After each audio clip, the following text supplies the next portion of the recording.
আমি খালেদা জিয়ার ভক্ত ছিলাম অনেক আগে থেকে, বললেন আসিফ নজরুল।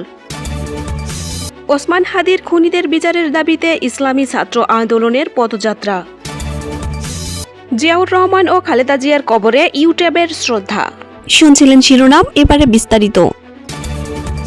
সাবেক প্রধানমন্ত্রী বেগম খালেদা জিয়াকে নিয়ে আবেগঘন স্মৃতিচারণ করেছেন আইন, ক্রীড়া ও প্রবাসী কল্যাণ মন্ত্রণালয়ের উপদেষ্টা আসিফ নজরুল।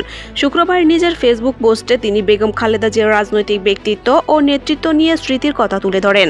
পোস্টে তিনি উল্লেখ করেন, অনেক আগে থেকেই তিনি বেগম খালেদা জিয়ার ভক্ত ছিলেন। আসিফ নজরুল লেখেন, আমি বেগম খালেদা জিয়ার ভক্ত ছিলাম অনেক আগে থেকেই। তিনি সাংবাদিক হিসেবে আমাকে পছন্দ করতেন। সম্ভবত 1988 থেকে 89 সালের কথা। বিএনপির অফিস ছিল তখন ধানমন্ডিতে। আমি ওনার অফিসে বসে সাক্ষাৎকার নিচ্ছি। লিখিত প্রশ্নের উত্তর পাওয়ার পর তিনি মুখোমুখি প্রশ্ন করার সুযোগ দিলেন সেদিন। তিনি লেখেন, বিএনপিতে তখন এসব দেখাশোনা করতেন ফজলুর রহমান পটল ভাই।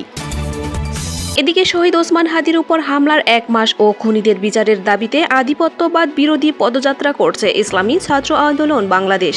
শুক্রবার জাতীয় মসজিদ বাইতুল মোকাররমের উত্তর গেট থেকে বিকেল 2:40 পদযাত্রা বের হয়। পরে জাতীয় প্রেস ক্লাবে গিয়ে তা শেষ হয়। এ সময় পদযাত্রায় অংশ নেওয়া নেতা বিভিন্ন স্লোগান দিতে দেখা যায়। এর আগে জাতীয় মসজিদ বাইতুল মোকাররমের উত্তর গেটে একটি সমাবেশ অনুষ্ঠিত হয়। এতে বক্তব্য দেন ইসলামী ছাত্র আন্দোলনের সভাপতি মুনতাসির আহমদ, সহসভাপতি হুসাইন ইবনে সারোয়ার, ইমরান হোসেন, সাংগঠনিক সম্পাদক ইব্রাহিম খলিল, ঢাকা মহানগর দক্ষিণের সভাপতি আরিয়ান হোসেন ইমন, ঢাকা মহানগর উত্তরের সভাপতি মোস্তফা হুসাইন, ঢাকা পূর্ব শাখার সহ সভাপতি মঈনুল ইসলাম, ঢাকা পশ্চিম শাখার সহ সভাপতি এইচ.এম. হাবিবুর রহমান, ঢাকা বিশ্ববিদ্যালয় শাখার সাধারণ সম্পাদক সাইফ মোহাম্মদ আলাউদ্দিন প্রমুখ।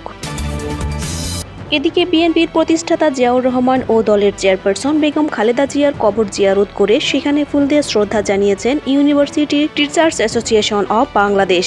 আজ শুক্রবার সকাল 9টার দিকে রাজধানীর শেরেবাংলা নগরে জিয়া উদ্যানে গিয়ে শ্রদ্ধা জানিয়েছেন তারা। শ্রদ্ধা নিবেদন শেষে ইউটিউবের চেয়ারম্যান অধ্যাপক ওবায়দুল রহমান বলেন, বাংলাদেশের গণতন্ত্রের মাতা, দেশের 3বারের প্রধানমন্ত্রী, জাতীয় ঐক্যের প্রতীক, আপোষহীন নেত্রী বেগম খালেদা জিয়া আমাদের ছেড়ে আল্লাহর ডাকে সাড়া দিয়েছেন। সেই ক্ষতি আমাদের পূরণ হওয়া নয়। তার জীবদ্দশায় তিনি স্বামী হারিয়েছেন, সন্তান হারিয়েছেন, ঘরবাড়ি হারিয়েছেন, দীর্ঘদিন চিকিৎসা থেকে বঞ্চিত ছিলেন। তার ডাক্তাররা একাধিকবার বলেছিলেন যে দেশের বাইরে উন্নত চিকিৎসা না করা হলে তার জীবন বিপন্ন হবে। তবুও তিনি বাংলাদেশের বাইরে কোথাও যাননি। তিনি বলেছেন, বাংলাদেশের বাইরে তার 1 ইঞ্চি জমি নেই, 1 ইঞ্চি মাটিও নেই। এরকম দেশপ্রেমিক একজন নেত্রী চলে যাওয়া বাংলাদেশের জন্য অনেক ক্ষতি, যা কখনো পূরণ হওয়ার নয়। তিনি আরো বলেন, এদেশের গণতান্ত্রিক লড়াইয়ের জন্য, দেশের মানুষের অধিকার আদায়ের জন্য তিনি জীবনপণ লড়াই করেছেন। আপোষহীন নেত্রী হিসেবে আখ্যায়িত হয়েছেন। তিনি স্বৈরাচার এরশাদের কাছ থেকে গণতন্ত্র রক্ষা করেছেন ও এমনকি শেখ হাসিনাকেও হারিয়েছেন। তিনি একই সাথে 2টি সফলতা এনে দিয়েছেন বাংলাদেশের। সুপ্রিয় দর্শক, এই ছিল আমাদের হাতে পাওয়া সর্বশেষ আপডেট সংবাদ। পরবর্তী আপডেট সংবাদ সবার আগে পেতে অবশ্যই একটি লাইক দিন এবং অনুরোধ থাকবে চ্যানেলটি সাবস্ক্রাইব করে বেল আইকনে ক্লিক করুন এবং মতামত কমেন্টে জানান। আল্লাহ হাফেজ।